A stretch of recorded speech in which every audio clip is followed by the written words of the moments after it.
Chapter 15. The account is settled. You see? You see?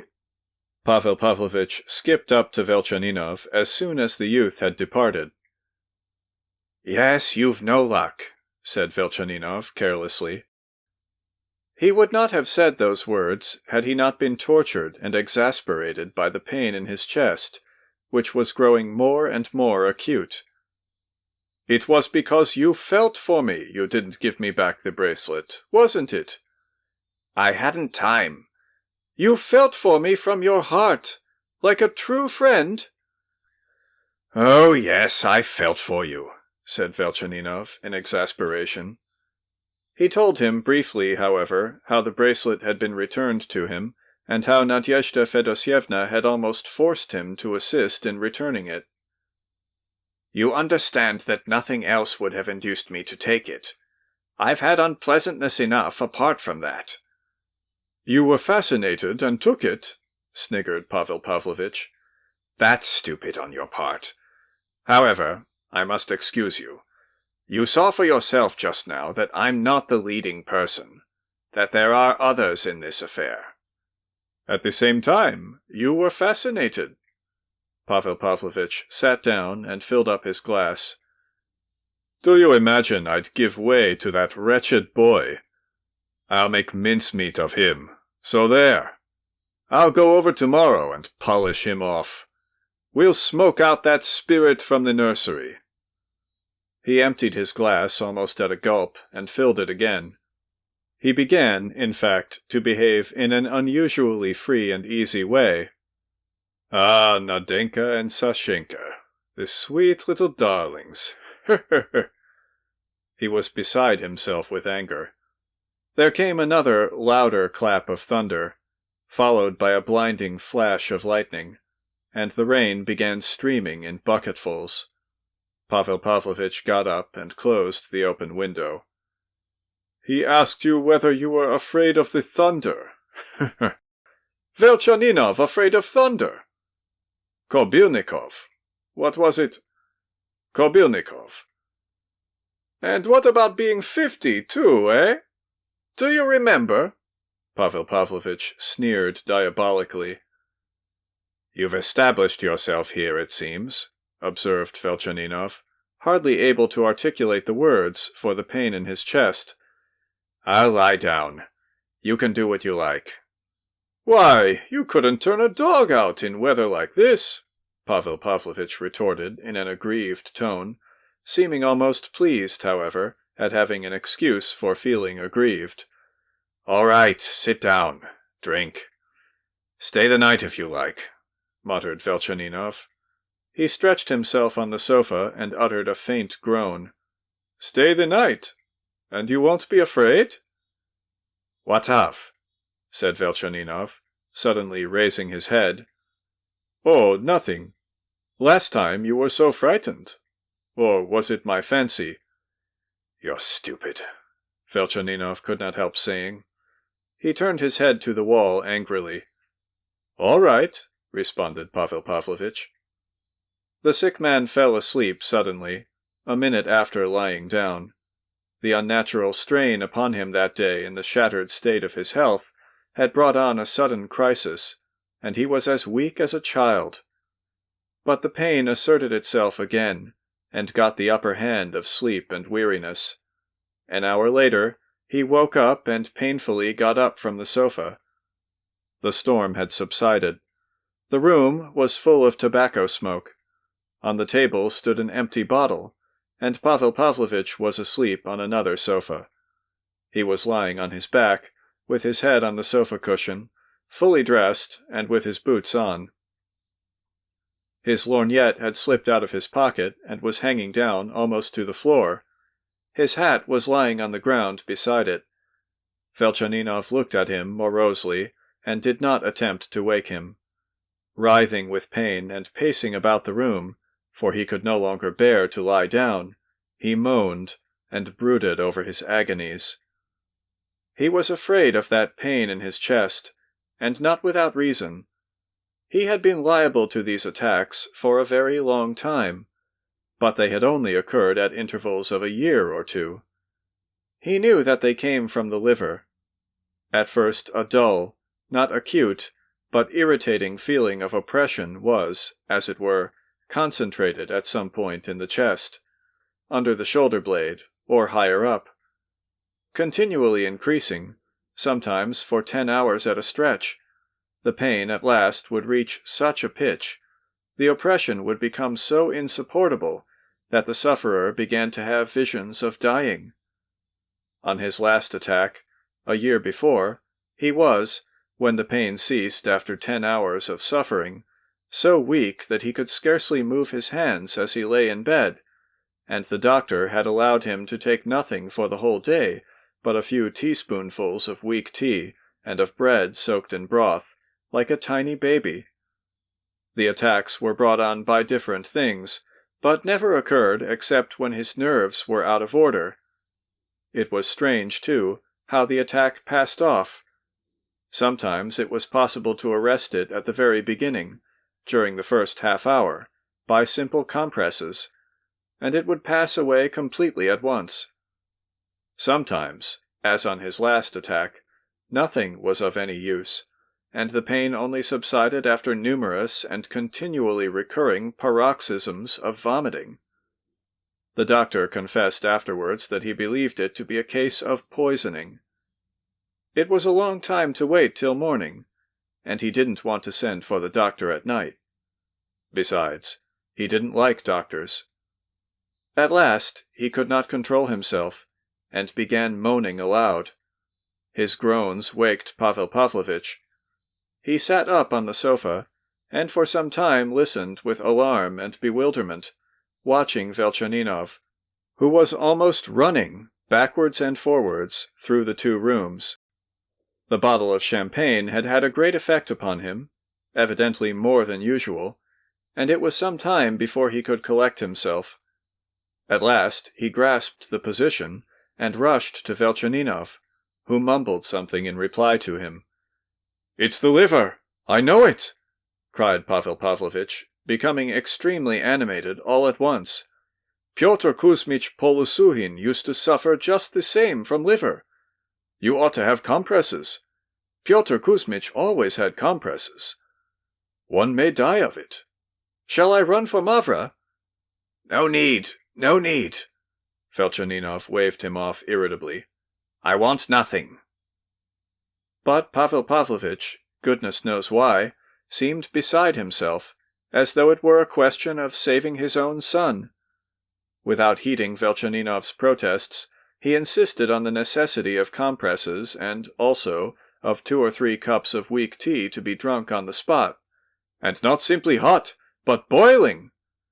He ran to Mavra, without waiting for permission, with her laid a fire in the kitchen, which always stood empty, and blew up the samovar. At the same time he succeeded in getting the sick man to bed, took off his clothes, wrapped him up in a quilt, and within 20 minutes had prepared tea and compresses. "This is a hot plate, scalding hot," he said, almost ecstatically, applying the heated plate, wrapped up in a napkin, on Velchaninov's aching chest. "There are no other compresses and plates, I swear on my honor, will be even better. They were laid on Pyotr Kuzmich. I saw it with my own eyes, and did it with my own hands. One may die of it, you know.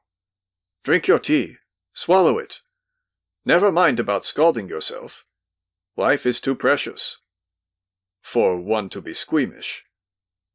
He quite flustered Mavra, who was half asleep. The plates were changed every 3 or 4 minutes.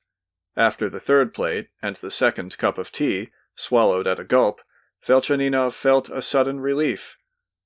"If once they've shifted the pain, thank God, it's a good sign," cried Pavel Pavlovitch, and he ran joyfully to fetch a fresh plate and a fresh cup of tea. "If only we can ease the pain, if only we can keep it under," he kept repeating. Half an hour later, the pain was much less, but the sick man was so exhausted that in spite of Pavel Pavlovitch's entreaties, he refused to put up with just one more nice little plate. He was so weak that everything was dark before his eyes. "Sleep, sleep," he repeated in a faint voice. "To be sure," Pavel Pavlovitch assented. "You'll stay the night." "What time is it?" "It's nearly 2 o'clock. It's 1:15. "You'll stay the night." "I will, I will." A minute later the sick man called Pavel Pavlovitch again. You, he muttered, when the latter had run up and was bending over him. "You are better than I am. I understand it all. All. Thank you." "Sleep, sleep," whispered Pavel Pavlovitch, and he hastened on tiptoe to his sofa. As he fell asleep, the invalid heard Pavel Pavlovitch noiselessly making up a bed for himself and taking off his clothes. Finally, putting out the candle, and almost holding his breath for fear of waking the patient, he stretched himself on his sofa. There is no doubt that Velchaninov did sleep, and that he fell asleep very soon after the candle was put out. He remembered this clearly afterwards. But all the time he was asleep, up to the very moment that he woke up, he dreamed that he was not asleep, and that in spite of his exhaustion he could not get to sleep. At last, he began to dream that he was in a sort of waking delirium, and that he could not drive away the phantoms that crowded about him, although he was fully conscious that it was only delirium and not reality. The phantoms were all familiar figures. His room seemed to be full of people, and the door into the passage stood open. People were coming in crowds and thronging the stairs. At the table, which was set in the middle of the room, there was sitting one man, exactly as in the similar dream he had had a month before. Just as in that dream, this man sat with his elbows on the table and would not speak, but this time he was wearing a round hat with crape on it. What?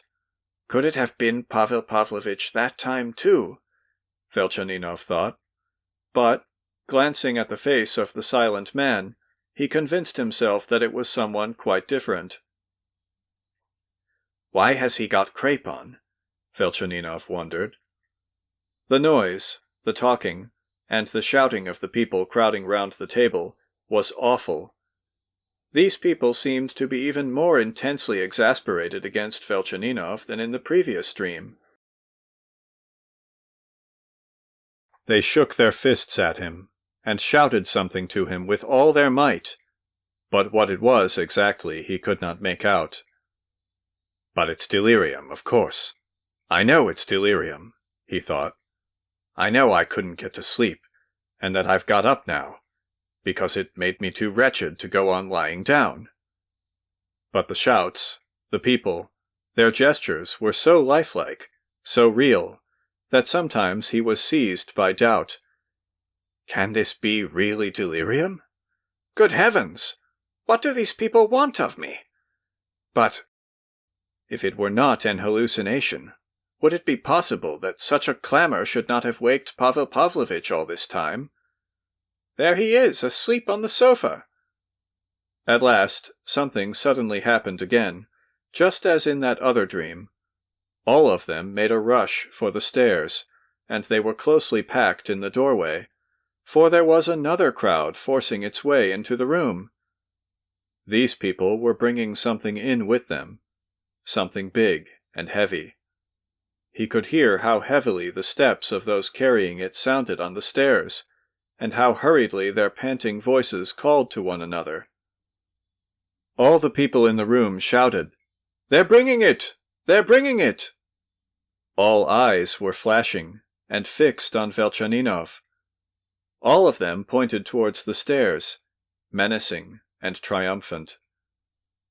Feeling no further doubt that it was reality, and not hallucination, he stood on tiptoe so as to peep over the people's heads and find out as soon as possible what they were bringing up the stairs.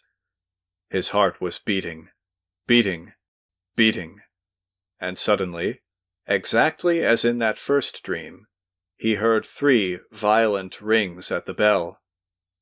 And again it was so distinct, so real, so unmistakable a ring at the bell, that it could not be only a dream. But he did not rush to the door as he had done on awaking then. What idea guided his first movement, and whether he had any idea at the moment, it is impossible to say. But someone seemed to prompt him what he must do. He leaped out of bed, and, with his hands stretched out before him as though to defend himself and ward off an attack, rushed straight towards the place where Pavel Pavlovitch was asleep. His hands instantly came into contact with other hands, stretched out above him, and he clutched them tight. So, someone already stood bending over him. The curtains were drawn, but it was not quite dark, for a faint light came from the other room, where there were no such curtains. Suddenly, with an acute pain, something cut the palm and fingers of his left hand, and he instantly realized that he had clutched the blade of a knife or razor, and was grasping it tight in his hand. And at the same moment, something fell heavily on the floor with a thud. Velchaninov was perhaps 3 times as strong as Pavel Pavlovitch, yet the struggle between them lasted a long while, fully 3 minutes. He soon got him down on the floor and bent his arms back behind him, but for some reason he felt he must tie his hands behind him. Holding the murderer with his wounded left hand, he began with his right fumbling for the cord of the window curtain, and for a long time could not find it, but at last got hold of it and tore it from the window. He wondered himself afterwards at the immense effort required to do this. During those 3 minutes, neither of them uttered a word. Nothing was audible but their heavy breathing and the muffled sounds of their struggling. Having at last twisted Pavel Pavlovitch's arms behind him and tied them together, Velchaninov left him on the floor, got up, drew the curtain from the window, and pulled up the blind. It was already light in the deserted street. Opening the window, he stood for some moments drawing in deep breaths of fresh air. It was a little past 4. Shutting the window, he went hurriedly to the cupboard, took out a clean towel, and bound it tightly round his left hand to stop the bleeding. At his feet, an open razor was lying on the carpet. He picked it up, shut it, put it in the razor case, which had been left forgotten since the morning on the little table beside Pavel Pavlovitch's sofa, and locked it up in his bureau. And, only when he had done all that, he went up to Pavel Pavlovitch and began to examine him. Meantime, the latter had with an effort got up from the floor and seated himself in an armchair. He had nothing on but his shirt, not even his boots. The back and the sleeves of his shirt were soaked with blood, but the blood was not his own. It came from Velchaninov's wounded hand. Of course it was Pavel Pavlovitch, but anyone meeting him by chance might almost have failed to recognize him at the minute, so changed was his whole appearance. He was sitting awkwardly upright in the armchair, owing to his hands being tied behind his back. His face looked distorted, exhausted, and greenish, and he quivered all over from time to time. He looked at Velchaninov fixedly, but with lusterless, unseeing eyes.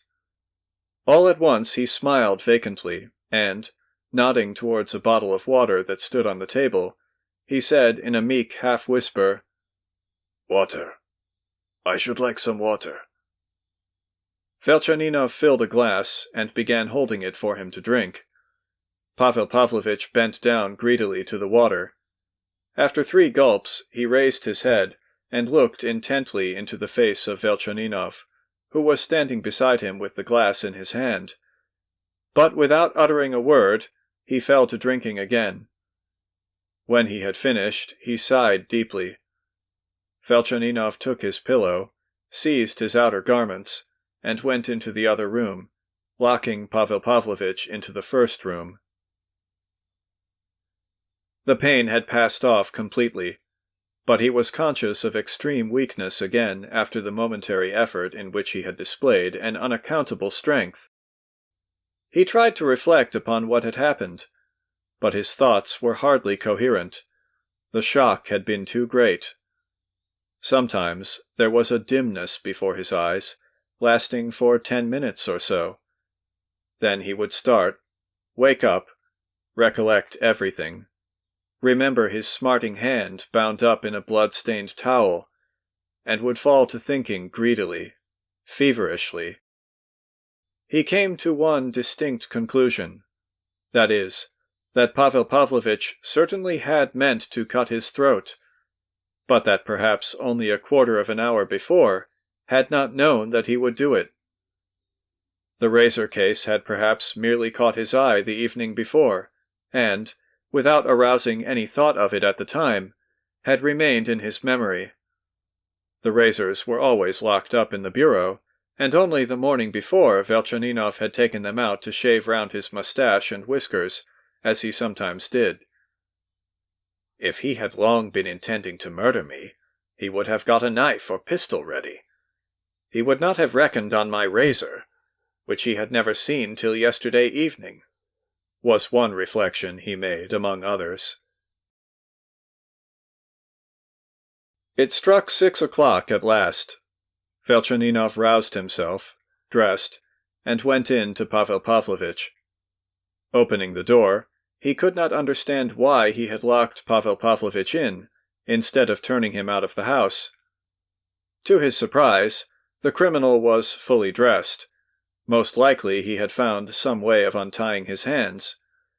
He was sitting in the armchair, but got up at once when Velchaninov went in. His hat was already in his hand. His uneasy eyes seemed in haste to say, "Don't begin talking. It's no use beginning. There's no need to talk." "Go," said Velchaninov. "Take your bracelet," he added, calling after him. Pavel Pavlovich turned back from the door, took the case with the bracelet from the table, put it in his pocket, and went out on the stairs. Velchaninov stood at the door to lock it behind him. Their eyes met for the last time. Pavel Pavlovich stopped suddenly. For 5 seconds the two looked into each other's eyes, as though hesitating. Finally, Velchaninov waved his hand faintly. "Well, go," he said in a low voice, and locked the door.